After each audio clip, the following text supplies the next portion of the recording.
Hello, and welcome to Good Morning Thailand. Today we'll be talking about some of the news topics from across the country. I'm Jay. And I'm Alex. And we're going to start with our first story today. Thailand's 14 billion handout scheme faces initial hurdles.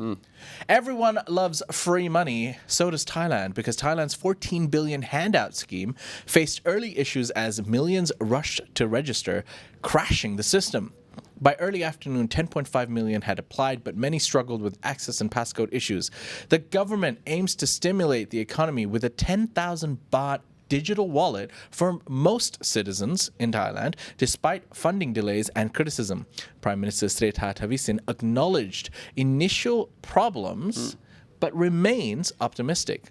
The scheme, set to launch in 2 months, expects to boost economic growth by 1.2 to 1.8 percentage points next year, targeting regional economic activity outside cities. Now, for those of you wondering, what is this all about? Well, when the Prime Minister Srettha Thavisin was running for the Prime Minister's candidacy, this was one of his schemes or plans that he would vote buying. No, he would give everyone 10,000 baht digital wallet. Right.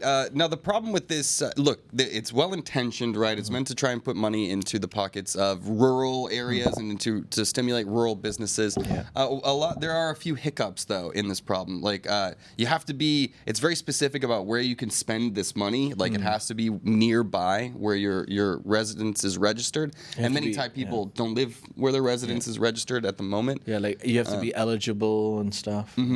There's a lot of, I mean, you know, with a big plan like this, we're talking 14 billion USD, 500 billion baht.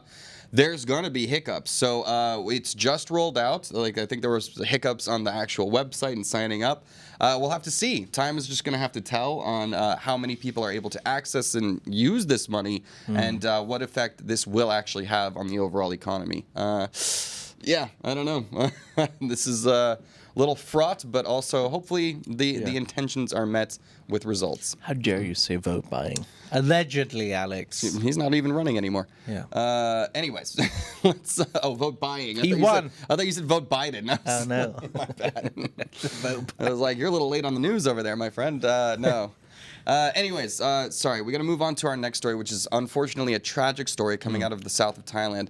A Dutch teenager has fallen to his death from a cliff in Krabi.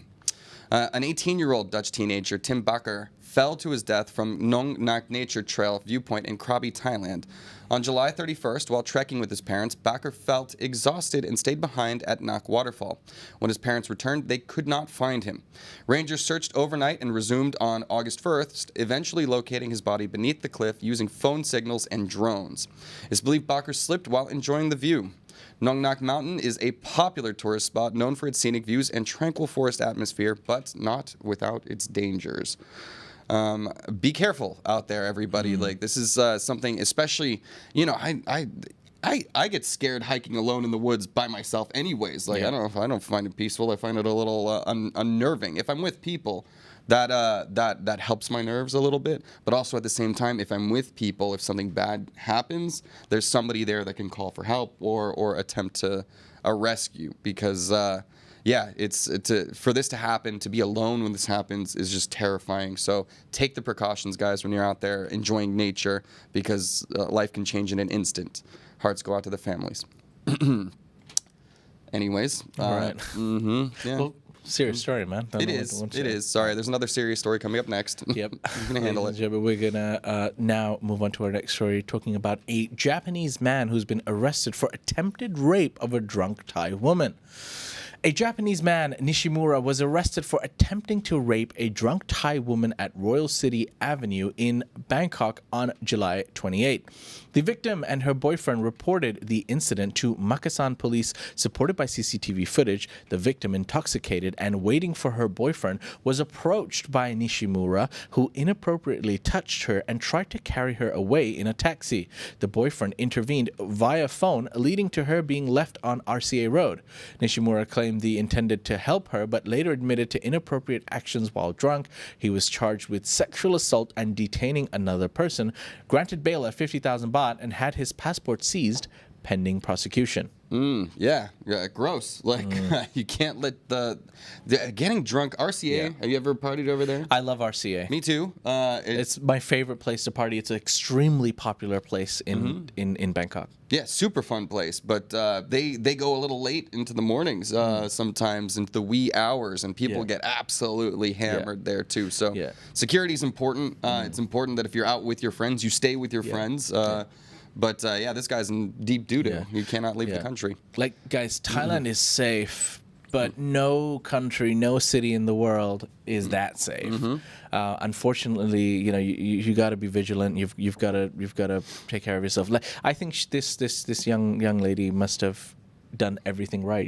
Was smart enough to kind of call her boyfriend and wait for him to pick you up and kind of like have some sort of kind of responsible act. And while she's just minding her own business, some idiot can come and ruin everything.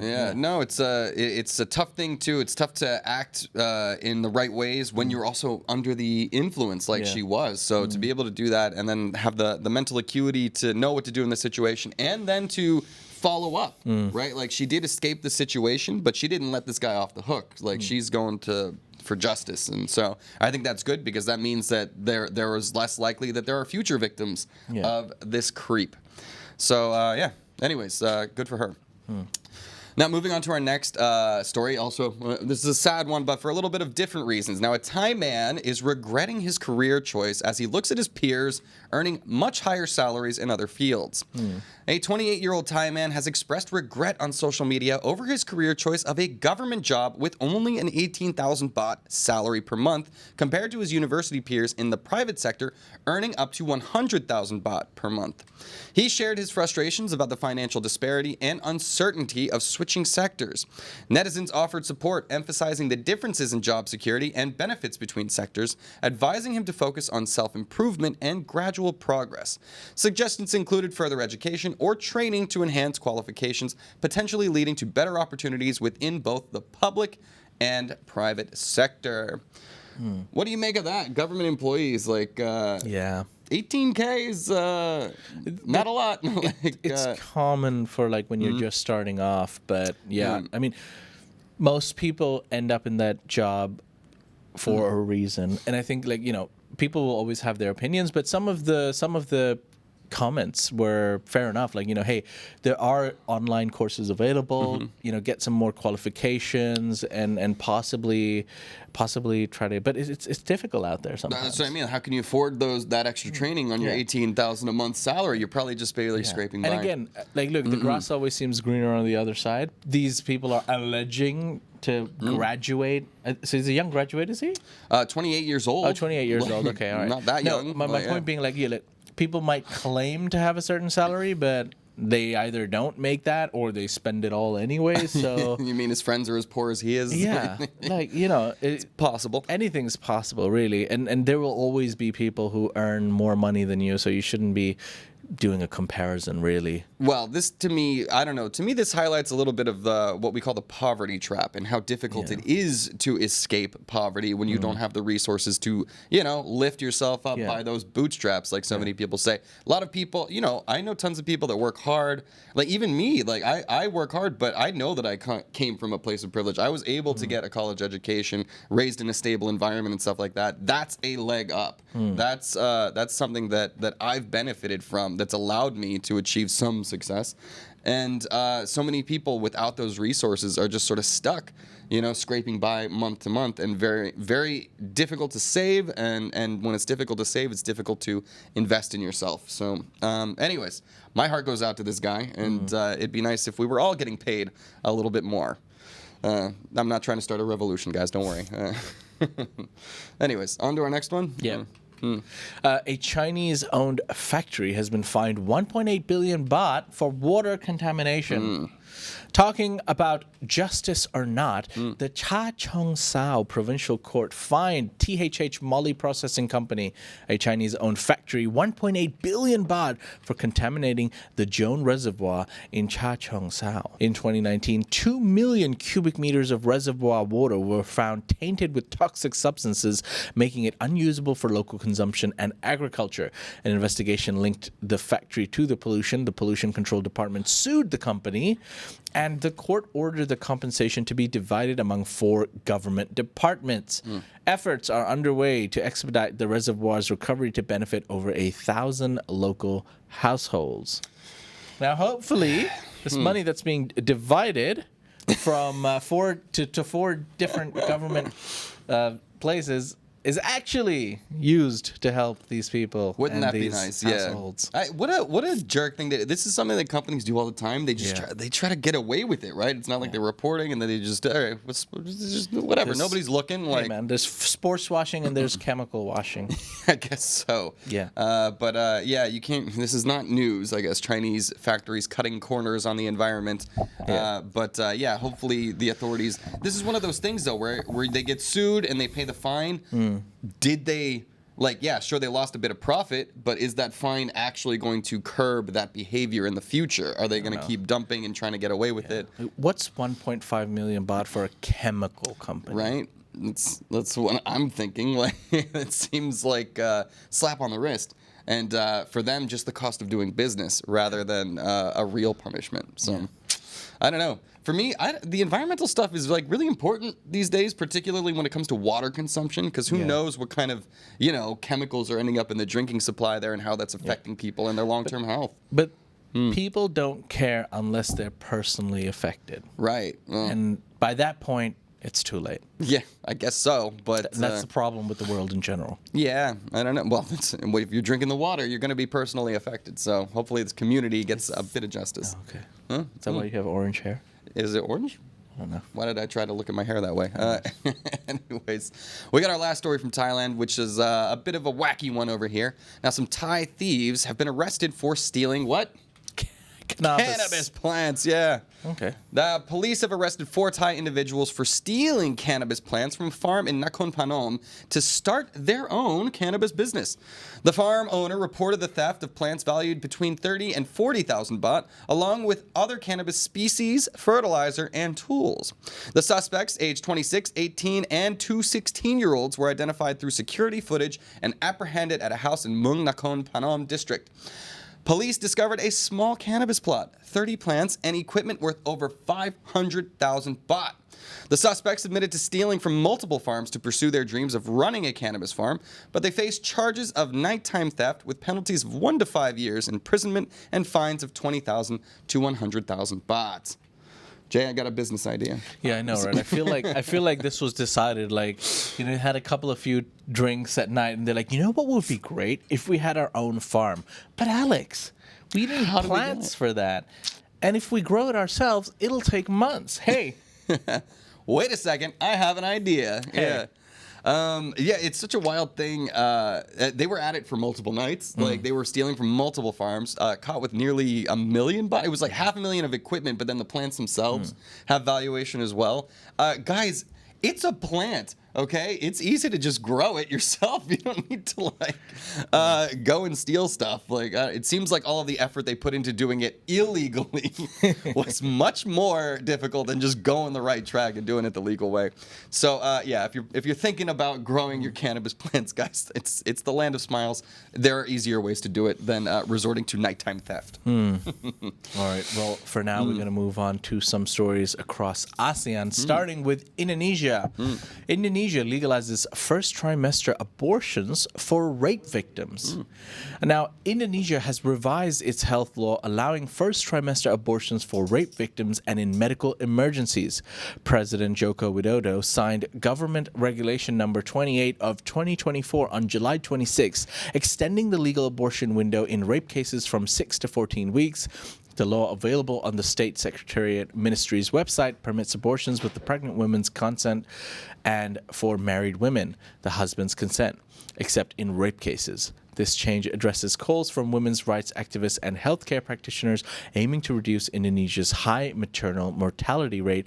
The law also introduces tobacco and e-cigarette sales restrictions, primary healthcare integration, and measures to control unhealthy food consumption. Indonesia making moves.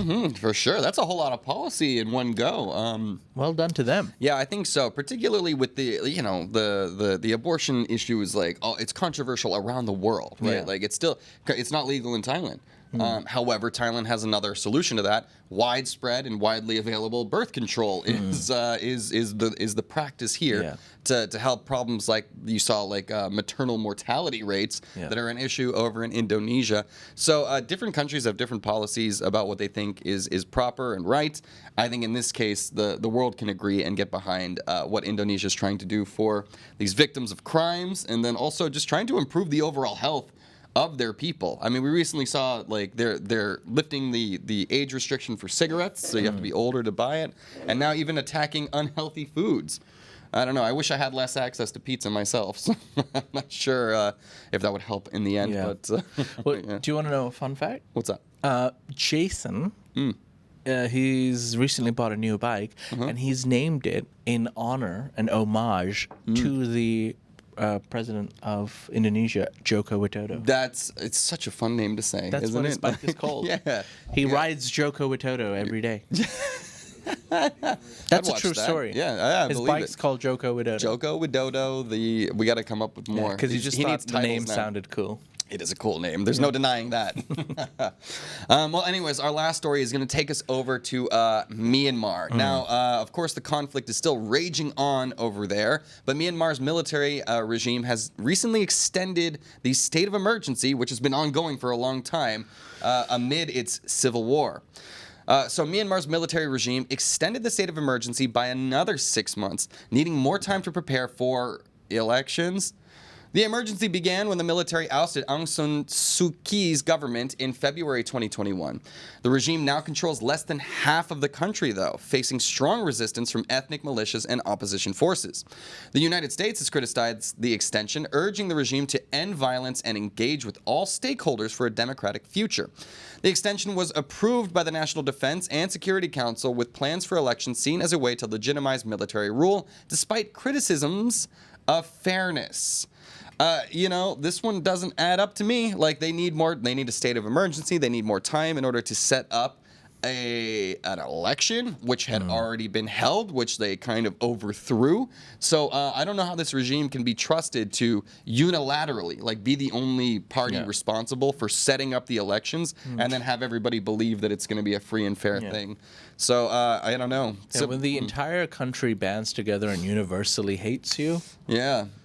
I mean, it's still raging on. I'm sure the military government still has some of its supporters, but certainly the Burmese diaspora, like the ones that have moved out and been displaced by this, are squarely on one side, in my experience of talking with many people from Myanmar. But hopefully some outside political pressure, even their own notion, like, hey, we'll do elections, we swear.